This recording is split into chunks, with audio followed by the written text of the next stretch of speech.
Yeah, so one thing you've learned. Hello, right. So great. People are using the chat. So if you could put in the chat one thing that you've learned about yourself through doing the stepping vessel exercises while everyone's joining.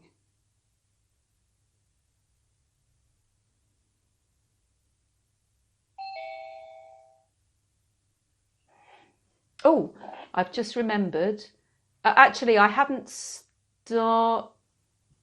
Oh, I am recording. Right. Stop recording. I'm not recording yet on the Zoom. So I'll read. You can, I think you can all see the chat, can't you? Can everyone see the chat? So you can look at other. So never consciously give myself time for transitions. Yeah, that's good. Not good at prioritizing myself. Doing too many things at one time. That movement helps you to be calm. Right, that's great. I will give you time. I thought we'd do this till just gone 7 when people are joined. But then do think I'm going to give about 5 minutes for any questions that you might have about the stepping vessels. I can't see Rosa yet, so hopefully Rosa's okay to join. So be calm when I'm moving. Physically use my whole feet to step into life rather than tiptoeing. That's quite an interesting one, because also with children, sometimes we see children tiptoeing, and it's almost like, I always think if I see a toddler who's more tiptoeing, it's like they've not quite arrived in the world, because of course the heel is more that kind of anchoring and moving. Oh, Rosa's here now, so I'm going to, hopefully I can make her the co-host once she's joined, so she'll be able to make co-host. Right. Do you want to make Rosa co-host? Yeah. So Rosa, now you're co-host. So you should be able to manage the controls like last time. Yeah. And you know, Rosa, you can mute all participants if it gets noisy. So yeah, tiptoe. That's quite a good assessment of where someone's at with the stepping vessels. If they're more stepping through their tiptoes, then that's indicating they're not really fully able to engage with the earth. Because remember, it's the stepping vessels, but sometimes another name for them is the heel. If you remember what we did at the beginning, we were doing a lot of movements with the heel, and it's really that movement of the heel which is very connected with the pelvis. So yes, those of you who are joining now, if you look in the chat, what I'm getting people to do is put in the chat one thing they've learned about themselves through working with the stepping vessels.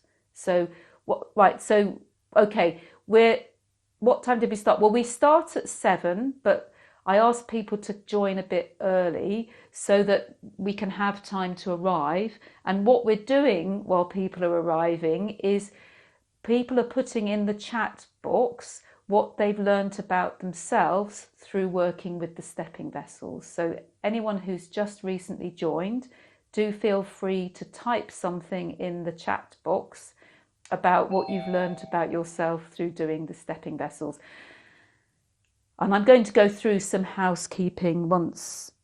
I'll start at 7, we'll formally start. So I'm just kind of gathering questions. Yeah, Rosa's also putting things in the chat. So the official start is 7, but it's what you've learnt about yourself through the stepping vessels. So the tiptoes. That's indicated we're not really anchoring. So the stepping vessels, yes, that's what I was saying, is sometimes they are called the heel vessels or even the ankle vessels. And last week we were connecting a bit with how the ankles and the heel are structurally and also energetically closely connected with the pelvis. So we're focusing on girdle vessel this week, and girdle vessel is a lot, thank you for putting it in the chat, the girdle vessel is a lot about the pelvis. It's more than just the bones of the pelvis. But just to remind you that the stepping vessel was very much, one other way we were connecting was through the bones of the leg, bones of the pelvis, all the bones in the body. So yes, some uncertainty around how safe I feel with the earth. I think that's actually quite an important point. Actually, maybe I am recording on the, I will start recording. I wasn't recording because it was a bit disruptive at the beginning, but so I'm recording now. So yes, we talked a bit about safety last time and the connection with the earth.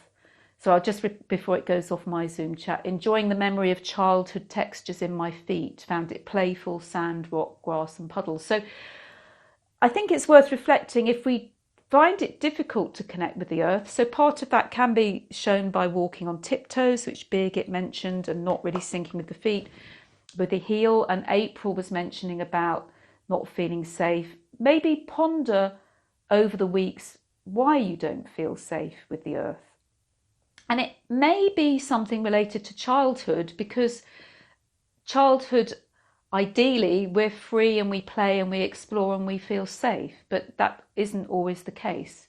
But some of you have felt that that was the joyful child time. So not making clear transition from one action to the next and rushing. Yeah, that's a sign of, like with the stepping movement, to slow down and really be aware of the transitions. Balancing earth and sky.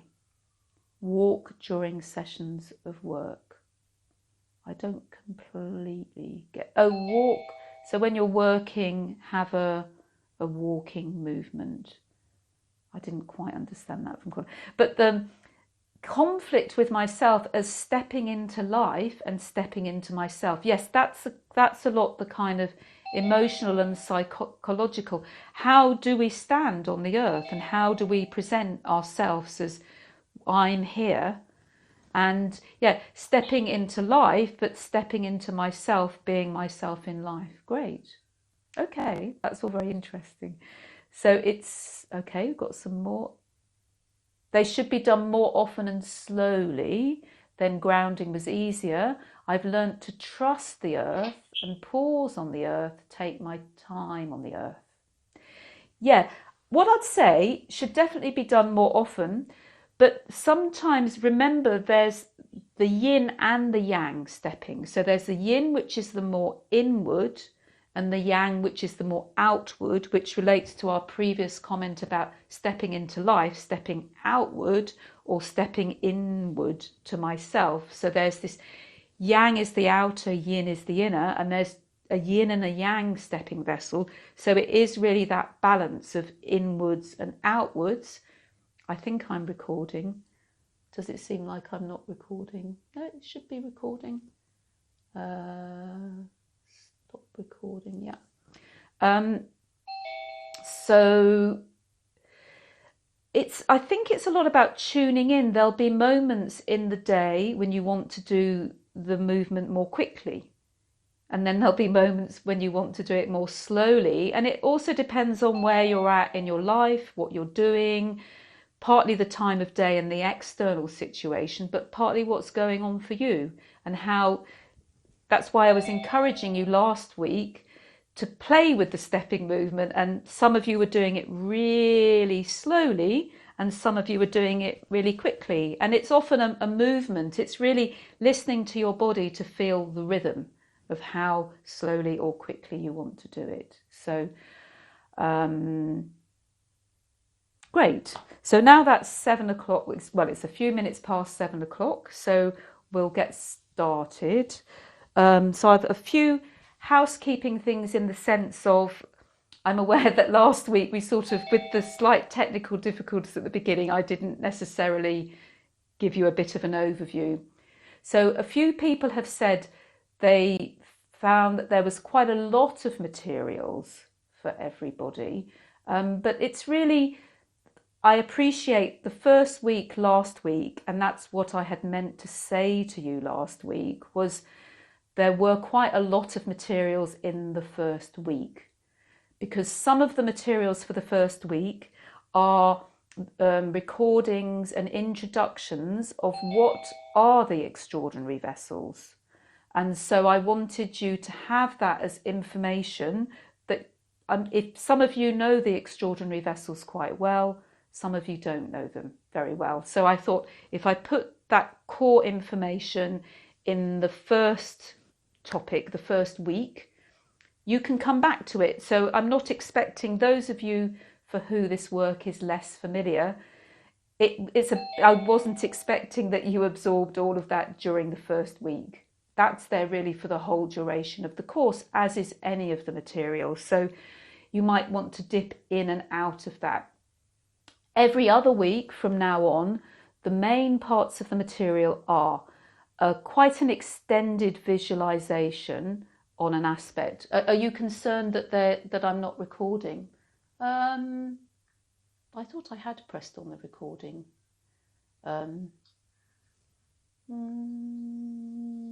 Record.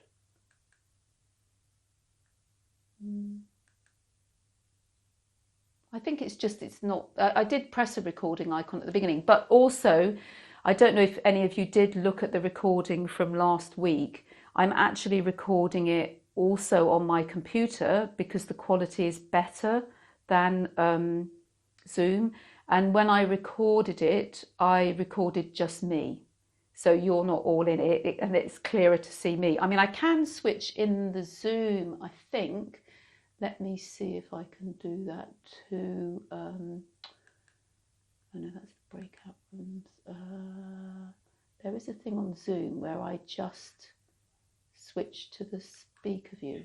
Oh, no, but that's because someone, right, then I have to mute. Rosa, can you mute all the participants? Because otherwise we get the person that's got an unmuted. So we've got Irma in the speaker view now. I think that's why I don't like recording it necessarily on Zoom, because I'm never completely convinced that it will completely record me. Because now it's got, for my screen, or do you all see me in the speaker view? I don't know why Irma's in the speaker view. Oh, you all see me in the speaker view. Okay, that's good to know. Maybe it's just zooming in on different people. Oh, hi, Adrienne. Yes, so, okay, if you see me in the speaker view, I think it is recording. You can pin the speaker in the speaker view. Okay. And is that for the recording? And for, I am in the speaker view.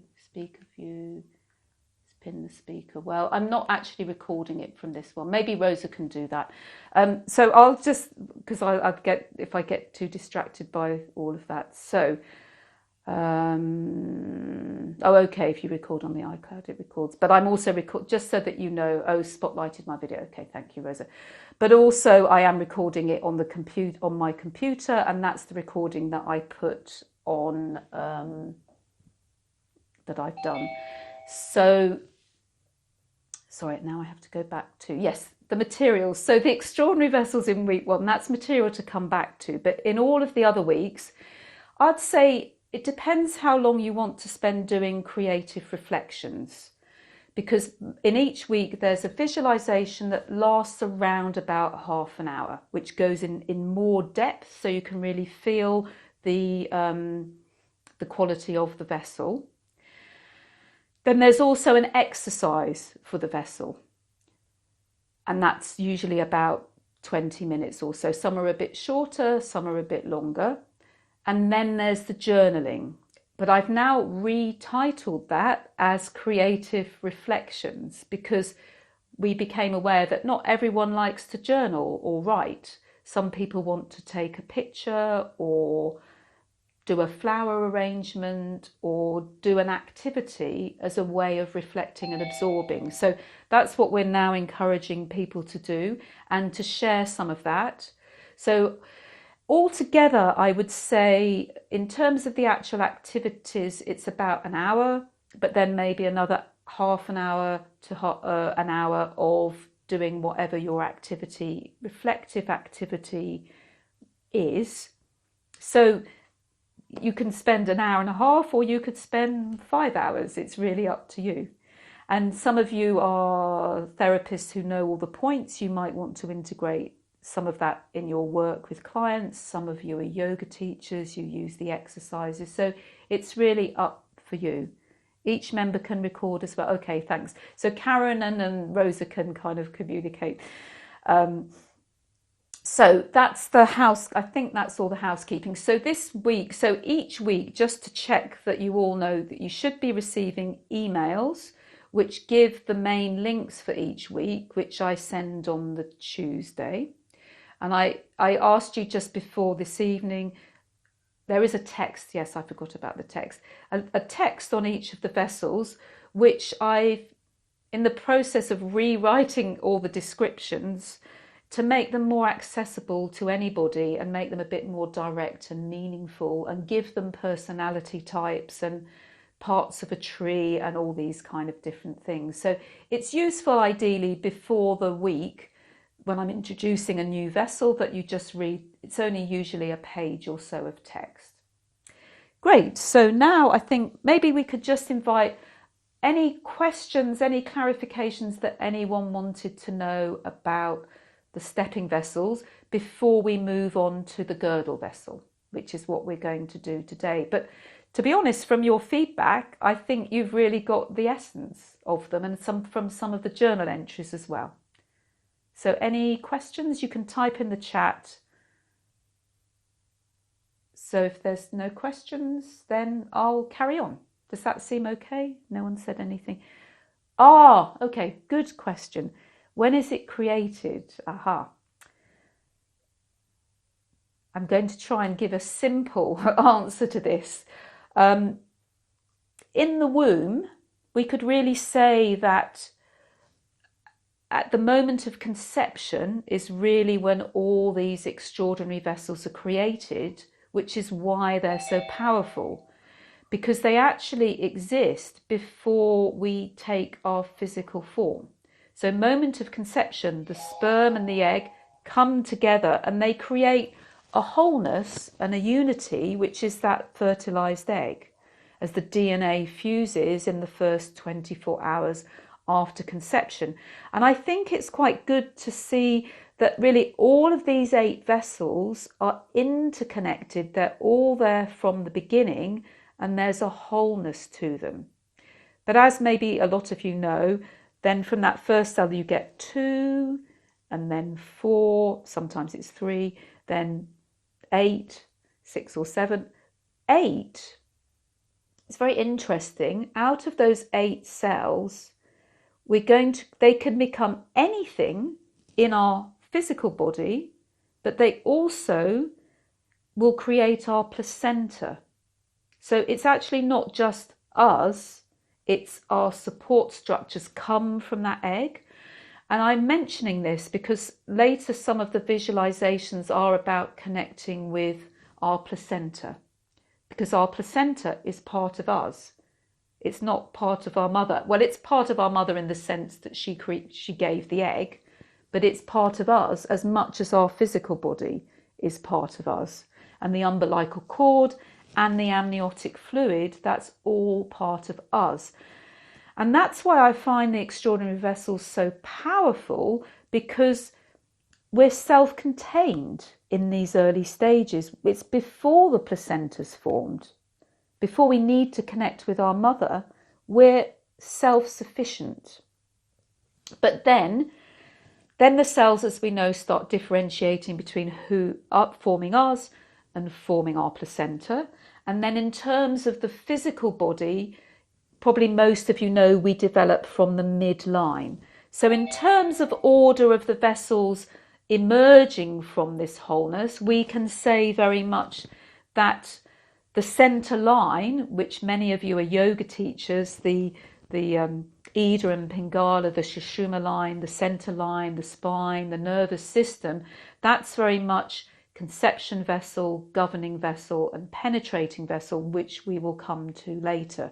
So the stepping vessels are going to emerge a bit after, because they're more to do with the limbs, which emerge out of the midline. And we did talk briefly, and it may help you understand this connection, that the heels, the limbs actually, and the hands emerge from the center. So we have our hands first and our feet, and then the arm and the leg fill in. So in acupuncture, the points in the arm and the leg are a bit less important than points in the hand and the wrist and the ankle.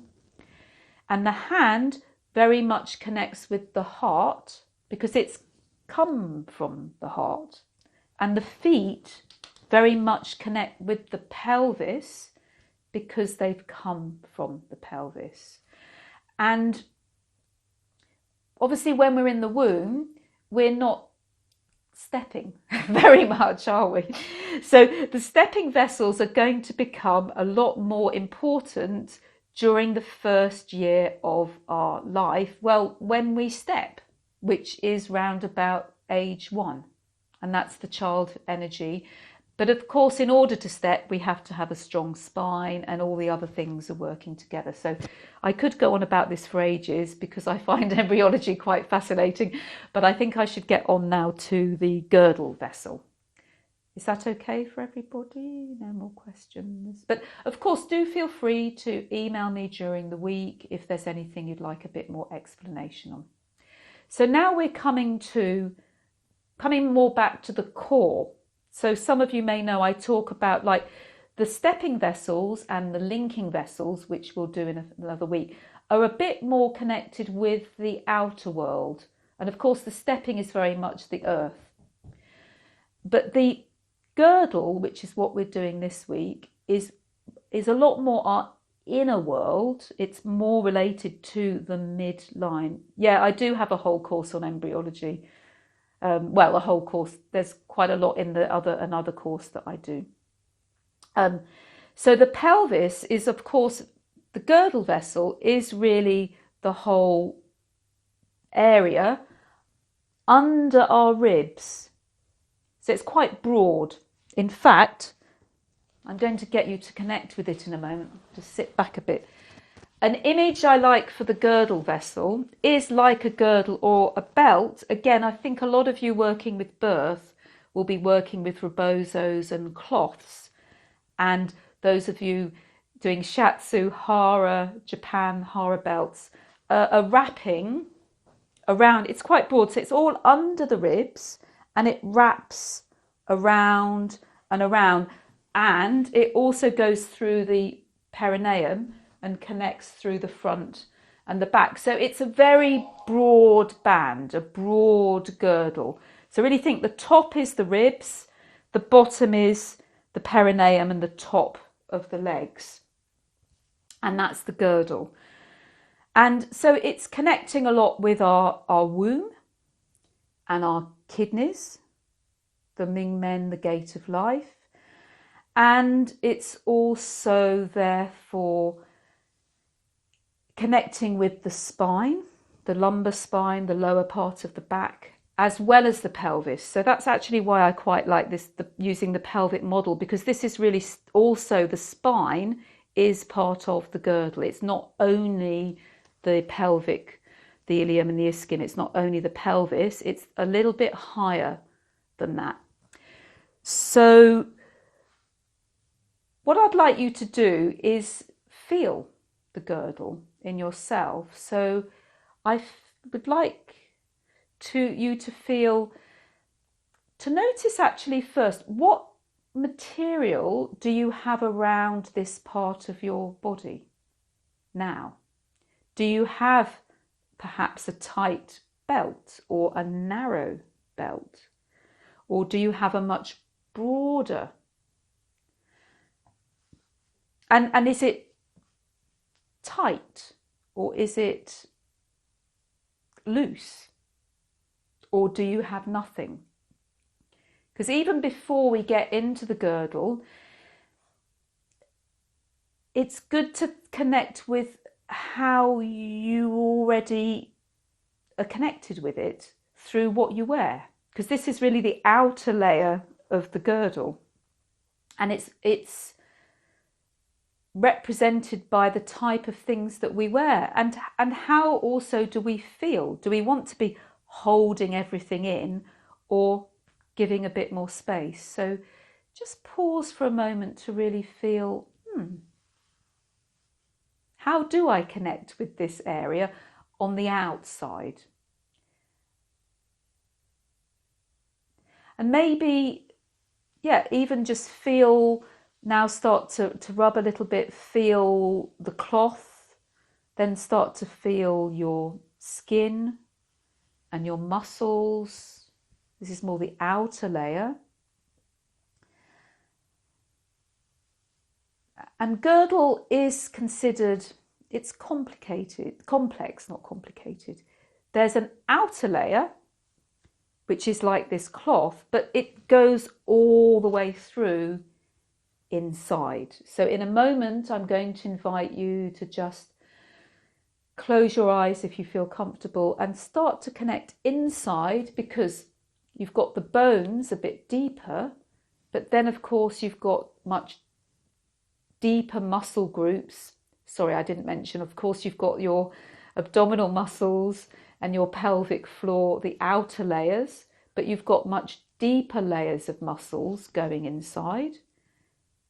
And then, of course, you've got organs, not only your womb and your energetic kidneys, but all your organs of digestion and elimination. Lots of organs, stomach and spleen and liver and your intestines. So this is why the theme that we're going to focus on, especially with the girdle vessel initially, is how you can use it to clear out. One image I like of it is it's like a kind of spare room where everything we haven't digested in any of the rest of our body ends up here. So it's not only the physical digestion, it's emotional digestion. And so it tends to get quite congested and full and blocked. And often we first need to clear it out. So it relates very much to letting go, releasing, which if you're in the menstrual cycle, that is a lot, the menstruation, actually bleeding and letting go. For women who are pregnant, it's birthing. Energetically, it's birthing, bringing out whatever we've created outwards. And so for women in the postmenopause, because we don't have the physical release of blood and menstruation, sometimes energy gets more blocked. And so we have to be more careful to make sure we let go. But of course, depending on where you're at in your cycle now, you might not want to focus so much on the letting go. You might want to focus more on the other aspect of the girdle vessel, which is, of course, holding everything in and supporting. So it's got a dual function. It can open up and release, but it can also support. So when we're doing the exercises, I will invite you to, a bit like with the stepping, you could go fast or slow.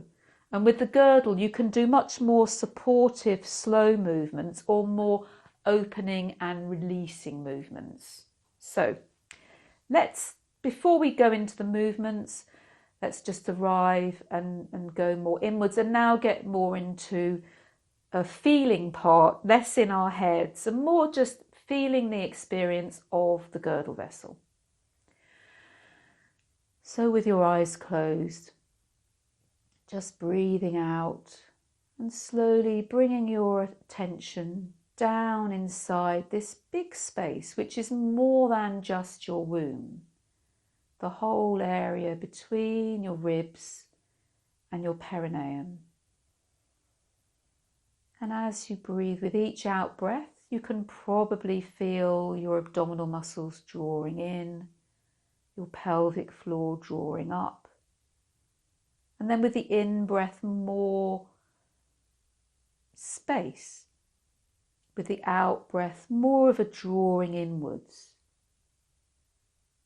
So using each out-breath to go more inwards and start to feel what's inside your girdle vessel.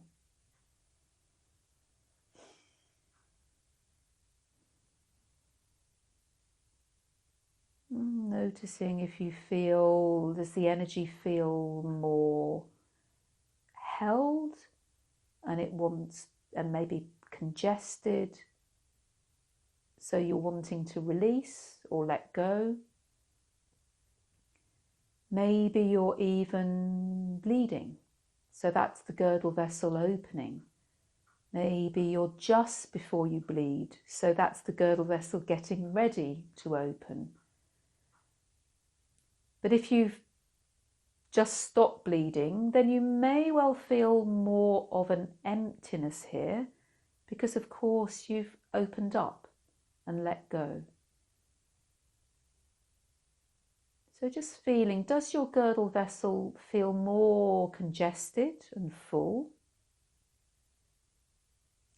or more empty?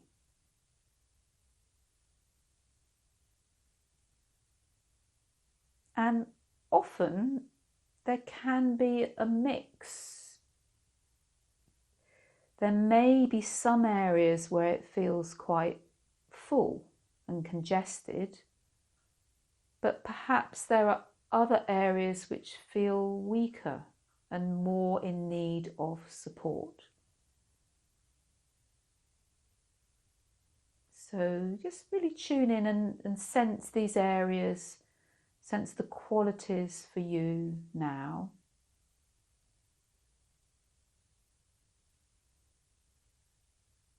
And so now we're going to slowly start to open our eyes because we're going more into movement for the girdle vessel.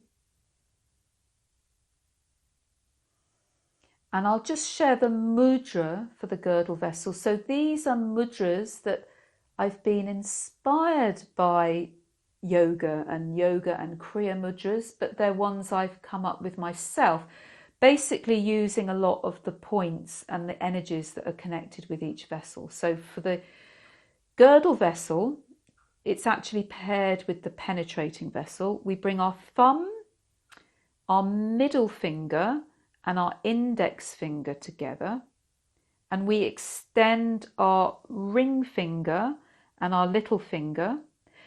Now all these mudras are on the website, and you feel, do you want the hand to be placed more upwards?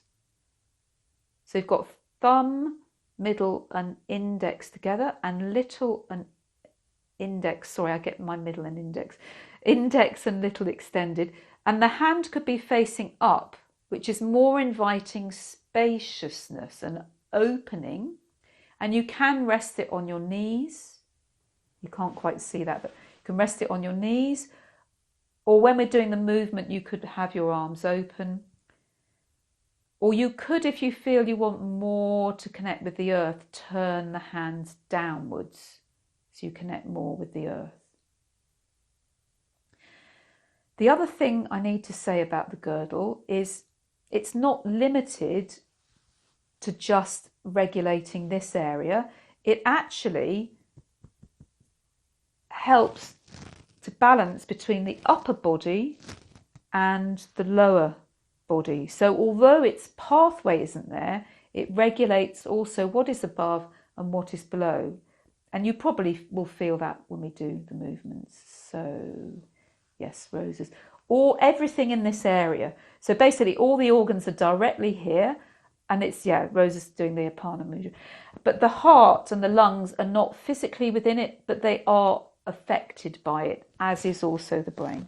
So now we're going to stand up. And right, I have to switch the scene. So I have to come down and switch. Right, great. So now, hopefully you can see me better. So now we're going to, I might take this off in a moment, but yeah, so maybe feel that it actually is all the way through, even like sort of sumo wrestlers, but it's more connected with this whole area. So maybe I can have this tied. Let's see. So I think it's often quite good to start with your hands on your hips and feel the bony parts. And those of you who don't necessarily know points, I would encourage you to just feel where you want to place your hands. And what I like to do, and we'll come back to this in some of the other movements, is start, in fact, with a figure of 8 on its side movement, the infinity symbol, because the girdle connects also to the midline. So if you start doing a kind of circling figure of 8 on its side, use a lot of words.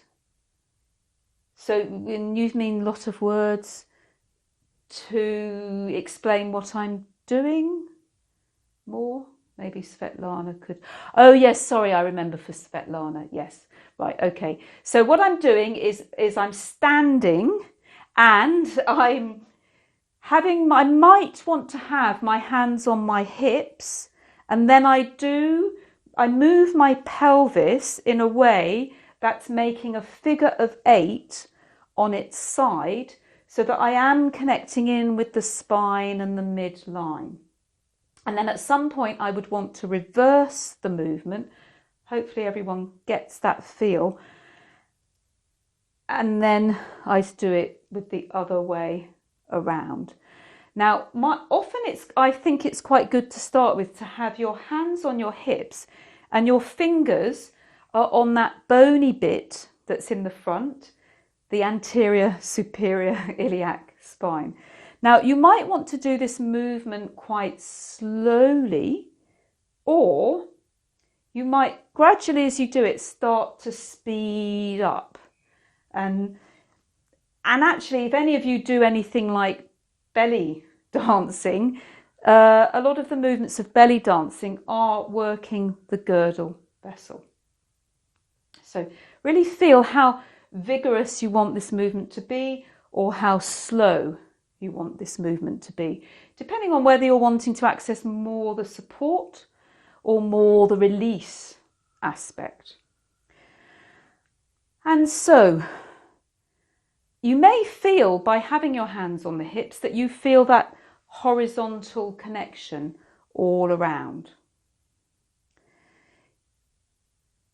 If this feels too opening, you might want to bring a hand to the center midline at the front, and this can be anywhere between being on the pubic bone to under the ribs. Feel where you want the hand on the front to be, so more low down, more at the level of the navel, or more under the ribs. And the hand on the back, likewise, feel where you want the hand on the back to be. It may well be in the deep curve of the spine, which is the gate of life. We talked about that a bit last week. Or it may be that you want to connect with your coccyx or your sacrum, the bony bit at the base of the spine, or maybe under your ribs. So just feel your two hands front and back. And at this point, you may want to change the movement and do more of a pelvic tilting movement. So just tilting your pelvis back and slightly flattening the lower back and feeling more of a support, like a golden bowl that you gently tilt and keep everything in. Tilting in. And you may want to make that a very small movement, or again, you might want to do more of a kind of snaky Kundalini type curling movement where you really exaggerate both the movement forwards and the movement back. And you see the difference, and then you almost really might sort of squat more down as you do this. And of course, when we go into more of a squatting movement, that's a much more releasing and opening movement. So you could make more of a spiral, like a Kundalini, really moving the energy in the lower back and spiraling all the way through to the head. And in this movement, you'll hopefully feel not just the movement in the girdle vessel, but how it connects with the legs and the feet and the heart and the whole spine and the neck, and maybe even kind of moving with your, like a snake. Sorry, I was moving like a snake, and really feel that snake rising up, but rising and moving from the pelvis. It's quite dynamic, that movement. So, you may even want to have a hand on your perineum. So, we'll go into some slightly other movements where you can move your arms. So let me think of this one. So going back to the side, when we did the side one, the first movement where we're going from side to side, the figure of 8 on its side. This time, use your feet a bit more, use your heel.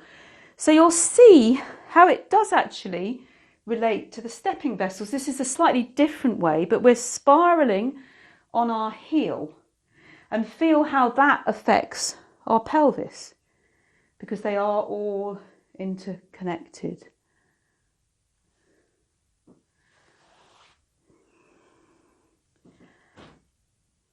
So just feeling into this movement for a little bit. Heels, hands on hips.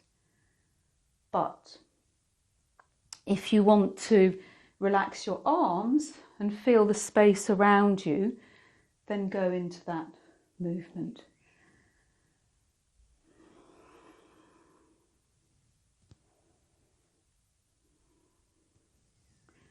And finding your rhythm.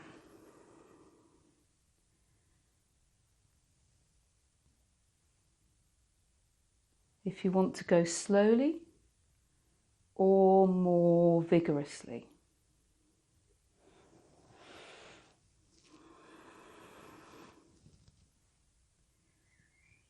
And I'm going to show you a more vigorous one now, which for Svetlana it's a little bit harder to describe, but I will do my best.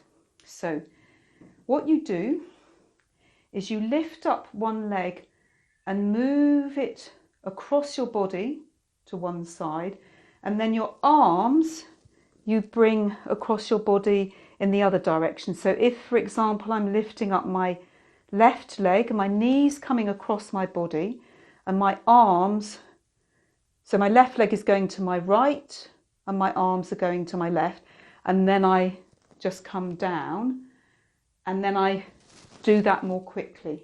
So I swing across and I try and get a nice fluid movement. It's quite strong, so if you're not wanting to do much releasing, then maybe stay with the previous movement.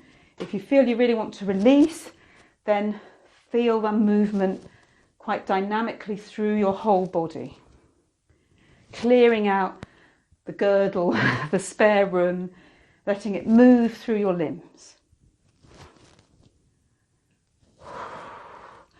It may even be good to release the breath and make a sound. And when you've done enough on one side, just pause for a moment in the centre. Feel the difference. And then do the same on the other side. So you need plenty of space around you for this one.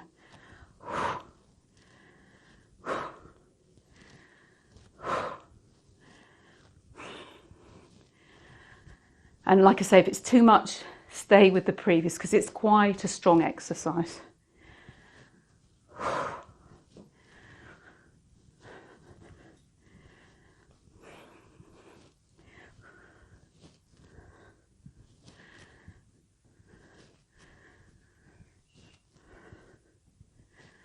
And if you're wanting to release, really, release, clear, feel inside, letting go, and then slowing down. It's important after releasing and letting go that we give our body a bit of space to feel. So pause for a moment and feel, how do I feel in my girdle? Have I released what I need to release for now? And receive more its support.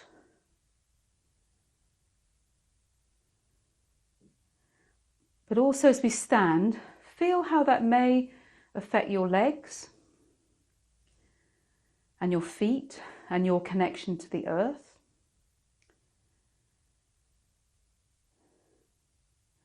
But also maybe you feel something in your heart and your breath and your arms and your shoulders.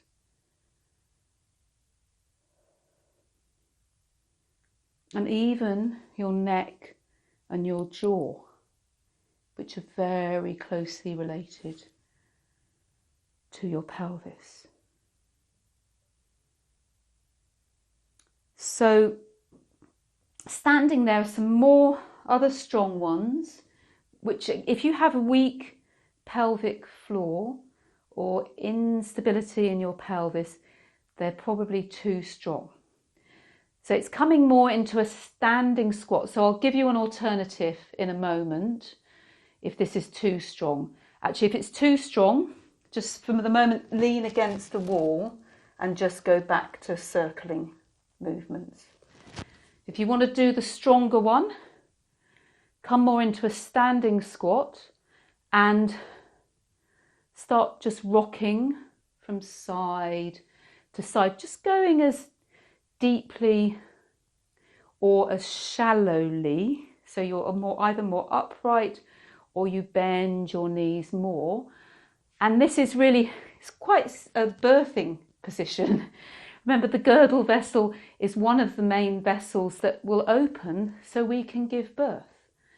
But it can help with digestion, blocked issues. But like I say, if you have weak pelvic floor, it's probably quite strong. Yeah, so if it's too much. Yeah, so if you have more deficiency conditions, then you probably don't want to do too strong releasing. But what I would say is feel in your body. Your body will let you know. And I'd say definitely while you're doing these movements, just feel what feels right. If it feels, because often, even in deficiency, we still need to move a bit. Sometimes we need to clear, so then we can build up after. So I would suggest just feel in your body. So you can even come lower down, more into a full squatting position. And again, you could extend your legs, or you could be more and just stay in a more of a squatting position, so your knees bent. So really feel what feels helpful for you.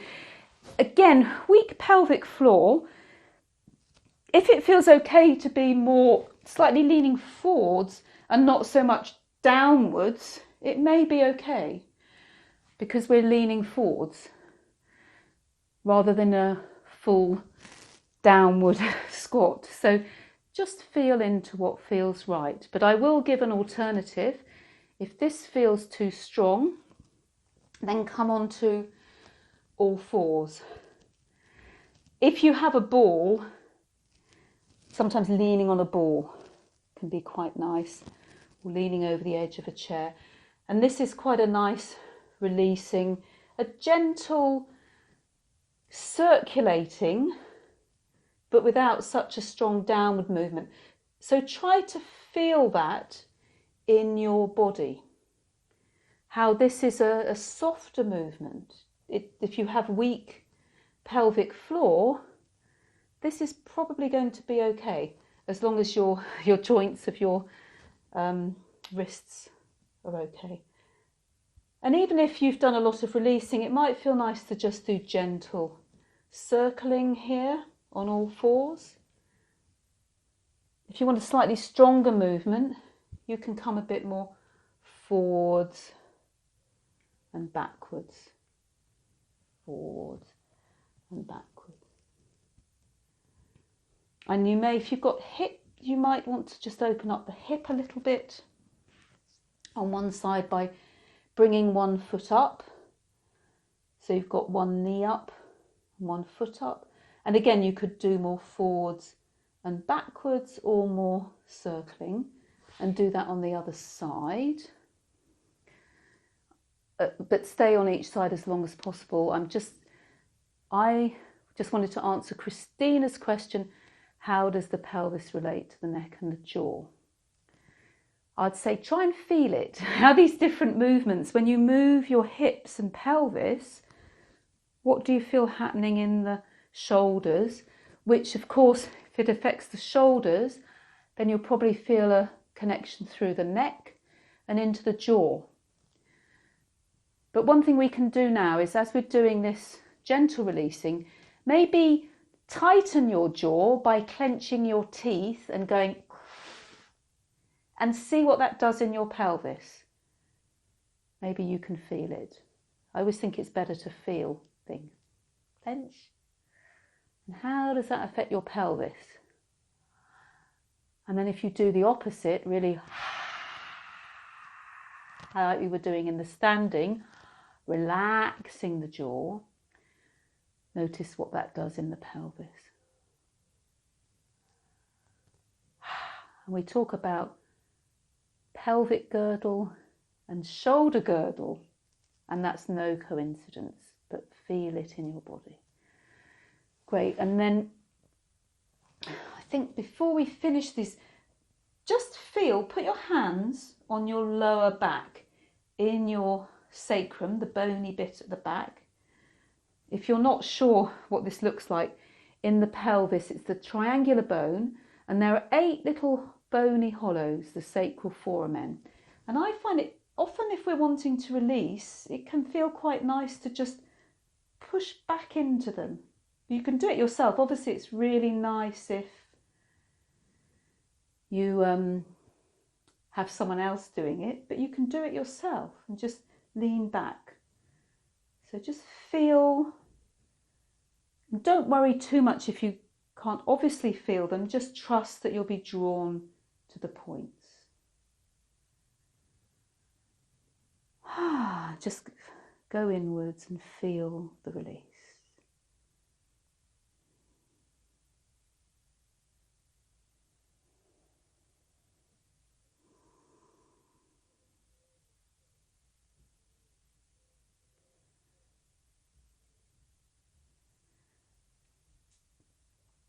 You can even kind of get your knuckles and just roll down through this bony area.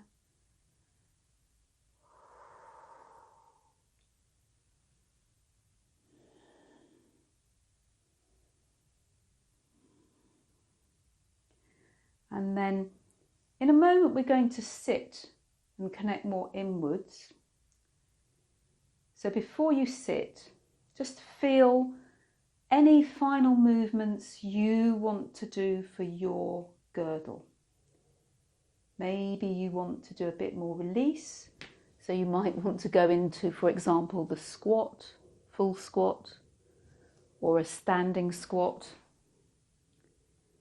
Maybe you want to gather everything in a bit more, so you could be on all fours, or even rest your forearms and let your bottom come higher and take all the pressure away from your perineum, and either rock or circle or rest.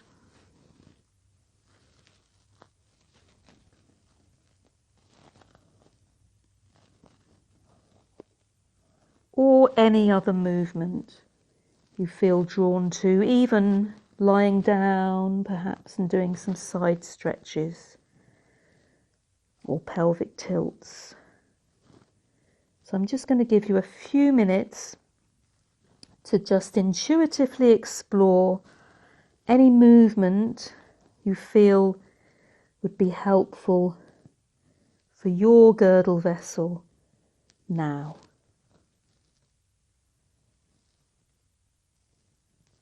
Either more releasing or more supporting.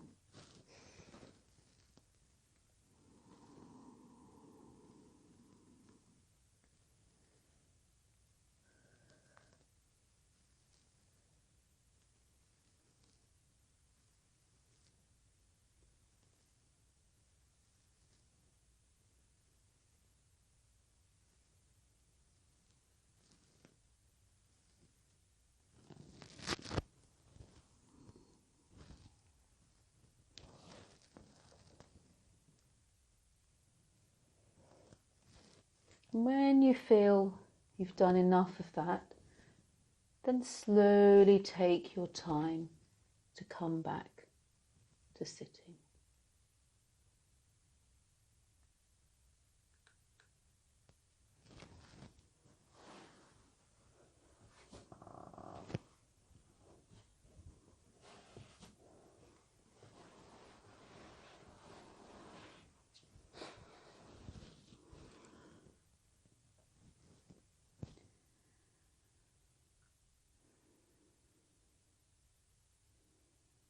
And so I'm not going to do a guided visualization because you have a long one on the pre-recorded material. But really the aim of this now is to just give you a little bit of space to connect with how you feel your girdle vessel is now. To connect with how you feel the outer qualities are, and also the deeper inner qualities. So get yourself comfortable and just close your eyes and in silence connect with your girdle vessel.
So is there anything you need to release still from the girdle vessel?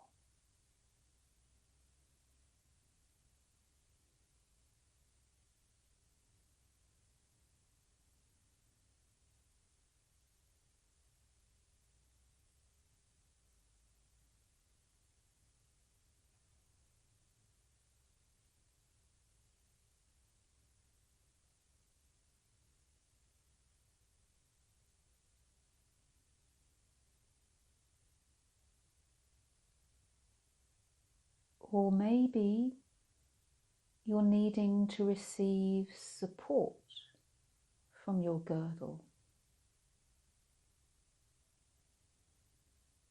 to hold in rather than to let out.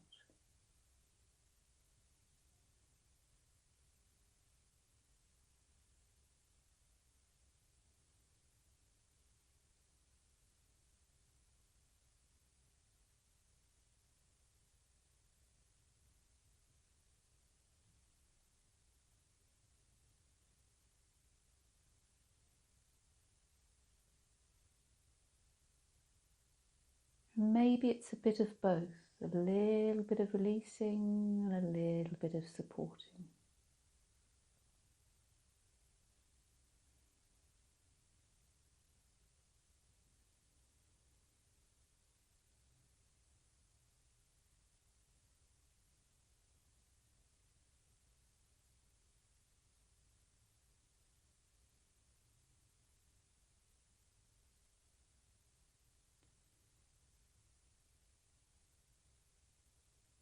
Gradually bring your awareness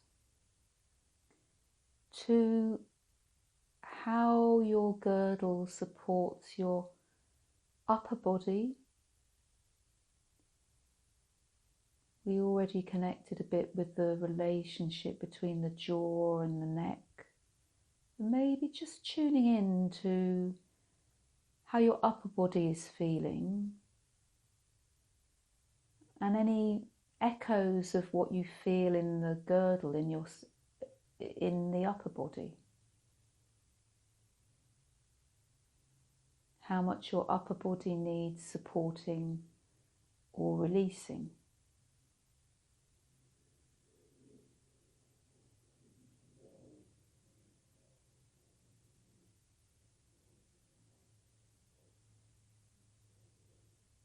Maybe your heart needs to open and release, or your heart needs to receive.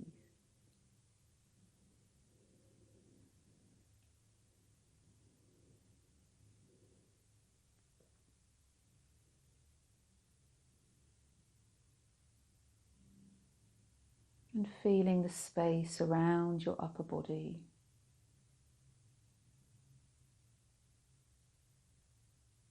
From which you can receive and into which you can release.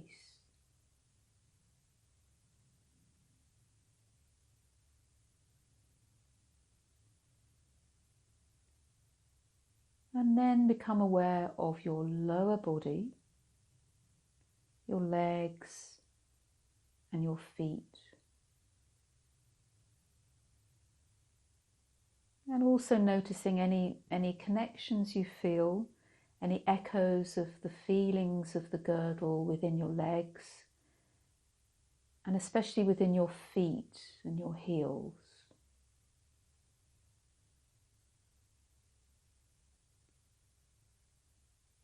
And how much you may want to release to the earth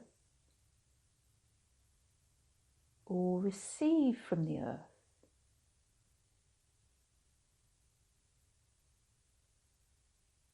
Feeling the different nature of connection to the earth given by the girdle.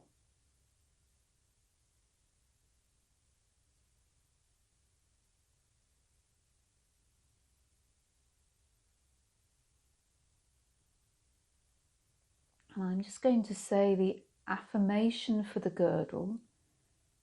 I am stable. I contain. I release.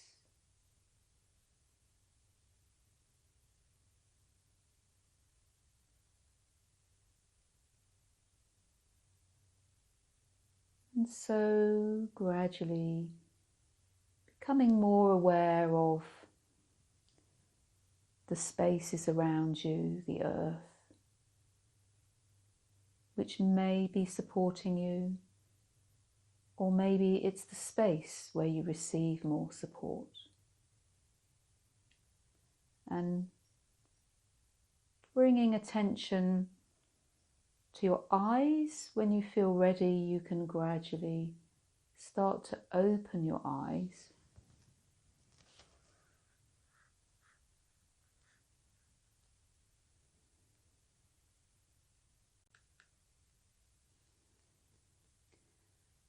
And so while you're coming out of that, I'm going to just start doing the breakout rooms.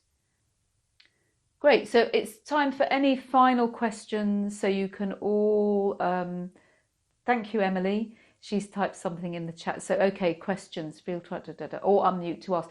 So the psoas, of course, the psoas is one of the main muscles, one of the very deep muscles in the girdle vessel. And many people these days talk a lot about the importance of the psoas.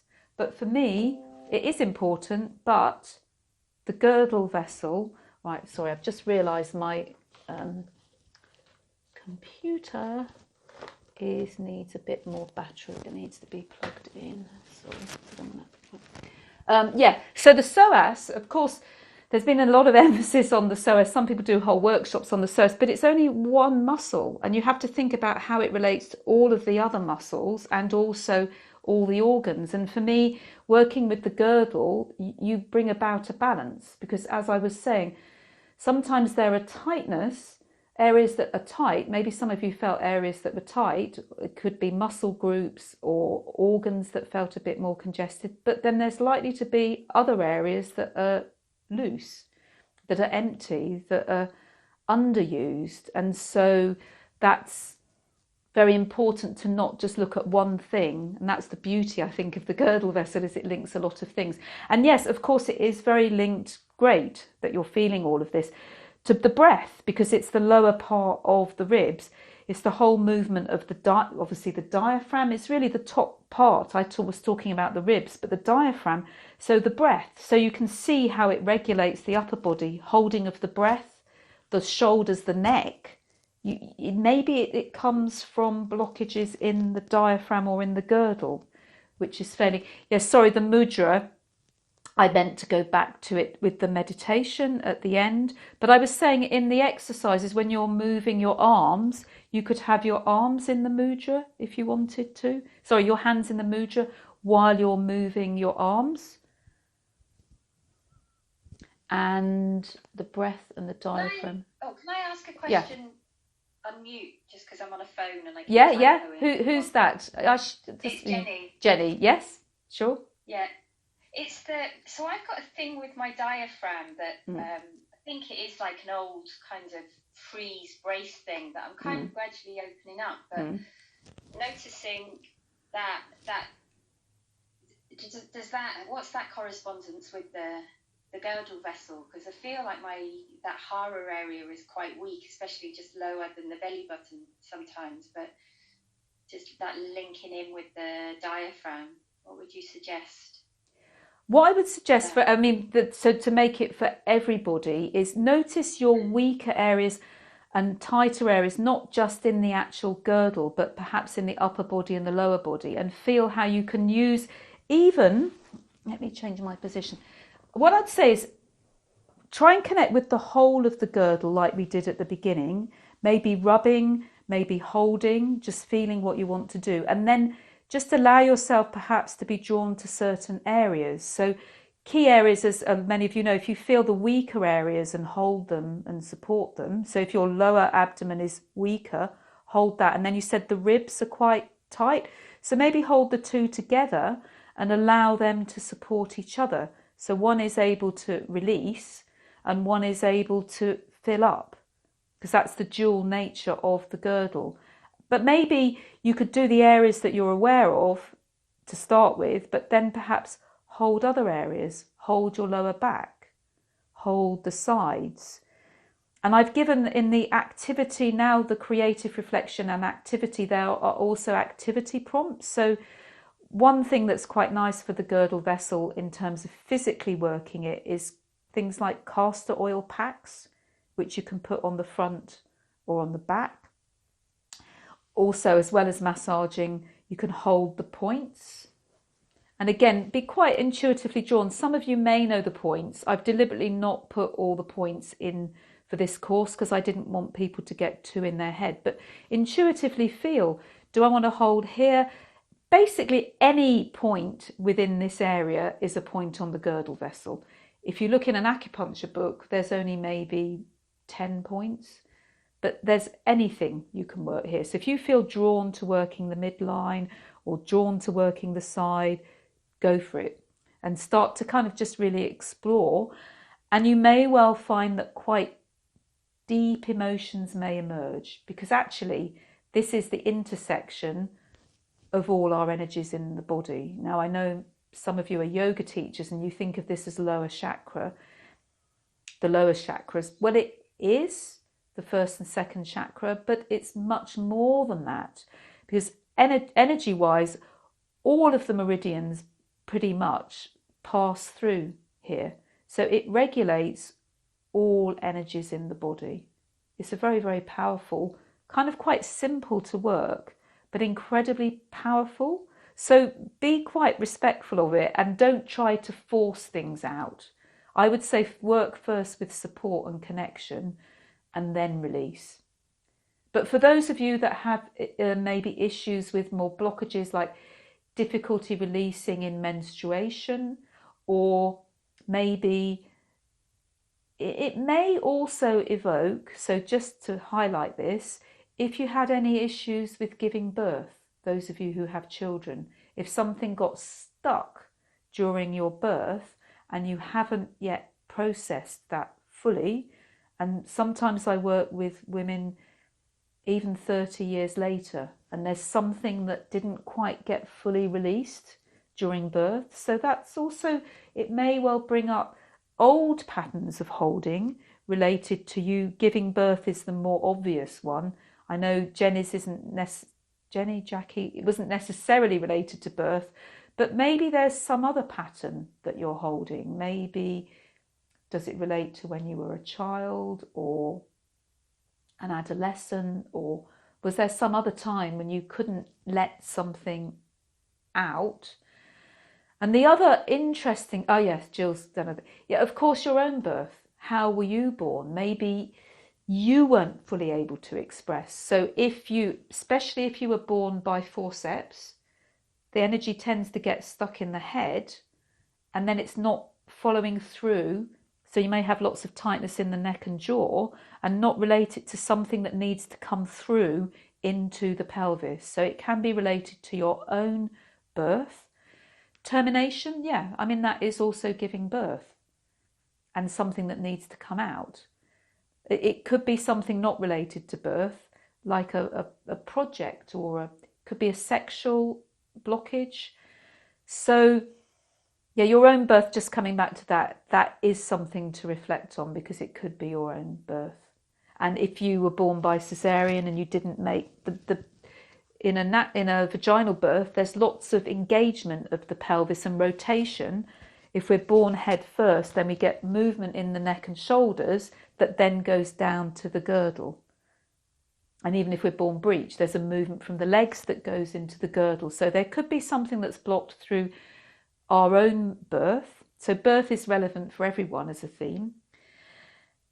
Double breech, cesarean, yeah. And but more simple things, if you want to approach it in a starting from your outer environment, maybe notice, as I said, it's like the spare room in our body. So it's also like in our house. Do we have clutter? Have we got things all blocked up? So you might want to start with an action more in the outer world and then notice how that affects the girdle vessel. And of course, yeah, miscarriage, termination, yeah.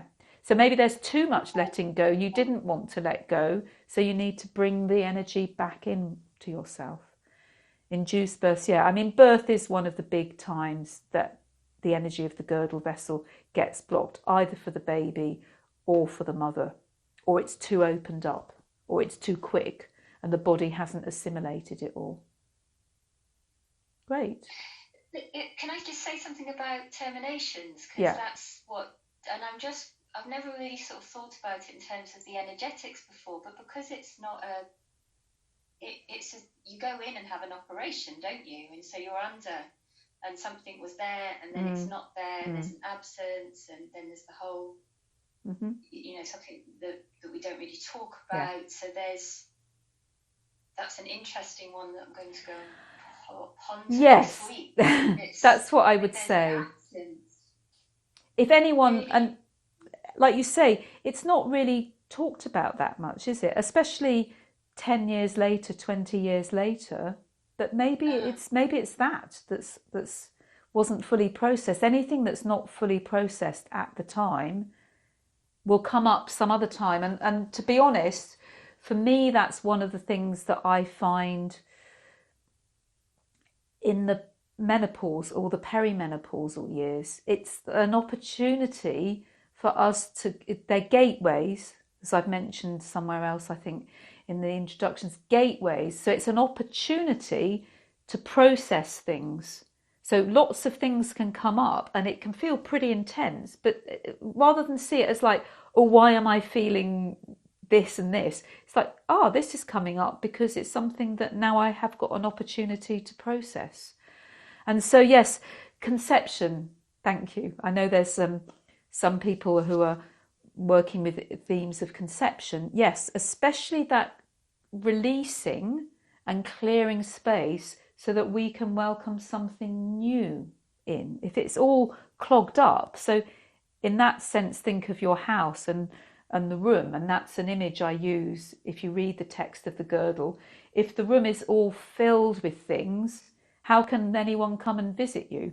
And it's the same in your body. If you're filled up with emotions or unprocessed emotions, physical blockages, how can you welcome in another being? So it's very helpful to clear so that then we can welcome in. So it's something I do a lot with women who are trying to conceive, but ideally before when you know that they're not actually pregnant, because obviously it's a little bit more tricky when someone's pregnant, that balance of, you don't want to be doing too much letting go clearly, especially in the first trimester of pregnancy. You focus more on the holding in, but before conception, clearing out to create space to welcome in a new being. Feelings of absence. Yeah, the heart connection. It is a very powerful, that's why I did briefly touch on the heart connection. I could have done more. But remember, it's not just the girdle physically where its pathway is, it's how it connects with the heart and the brain. All of these vessels are linking all of these organs. And so even though it's not directly passing through, holding the heart and holding the womb is still going to support the girdle. And maybe it's the heart that's disconnected, and to bring it back, there's an emptiness. So that's the other thing. Yes, I talked about a cluttered room. What about a cold room, an empty room that doesn't have a heart connection? Why would a spirit or a being, a new baby, want to come in there? So it can be, that the two extremes, overly cluttered or overly cold and uninviting, empty. And often that is an absence of the heart. Yeah, the mudra. The mudras are all on the online. We've got some quite good pictures of it, and I could explain why. The thumb is the earth connection. This is from Chinese medicine. I know it differs a bit sometimes in yogic traditions. The middle finger is very much the heart, so it is bringing in the heart connection. And the fourth finger is the three burners, which is a sort of integration movement, but it also relates to the gallbladder, which is a much broader energy than just the gallbladder organ for those who aren't shiatsu practitioners. But gallbladder, there's a lot of gallbladder points in the girdle vessel pathway, and some of the movements we did are very much gallbladdery. And that's kind of really then drawing everything together, and then but giving a bit of space with the large intestine and also the bladder. It's important to have the space. So there's a drawing in and an openness, so that I contain and I release. So this is the releasing a lot. Large intestine helps us release. But yes, that is in the text for the girdle vessel. I just, in my descriptions, I sometimes muddle index and middle, but look at yeah. Great. So any last questions, or I'm just aware that it is 10 minutes past. Yeah, good to see it. Yeah. So, like I say, if you want to go, then do feel free to go. If anyone has a few more questions, yeah, so some of you need to go. Sorry, I've just going to need to scroll back up that chat to aggravation with the gallbladder. It kind of depends. I'm curious to apply the support contain. Oh yes, yeah. Thank you, Andrea. Unfinished creative project. It's not just about birth, conception, pregnancy, all of that. It's that create any aspect of creation and bringing forth, and that balance of supporting and containing, knowing when to have support, knowing when to release, and especially if it's unfinished. And yet, lively support and freedom while honouring both. Exactly, it's that dual aspect. And I think sometimes it's very easy to focus on one thing because it's easier to. But like with the stepping, there's the opening and liveliness and outer, and then there's the inner. And there's also that with the girdle. There's the need for space, but the need and to release, and the need for support. And that's going to vary at different stages of our life cycle, at different stages of our menstrual cycle. We'll be focusing more on the releasing aspect or more on the supporting aspect, but also in terms of any aspect of creation, creative projects. There are times when we maybe more need to nurture and support, and then times when we need to let it go out into the outer world. So there was another one. So if someone has quite a lot of, I'm not very good on scrolling on here. Evident aggravation with the gallbladder, possibly. I mean, that's a more complex question to answer, but for me, it's always worth exploring connections between the 12 meridians, which are more the day-to-day energies, and the girdle and the extraordinary vessels. So yeah, you can see how the gallbladder, those of you who know the gallbladder, you could see how that connects with the girdle and when it might be helpful. Breath work to release the diaphragm.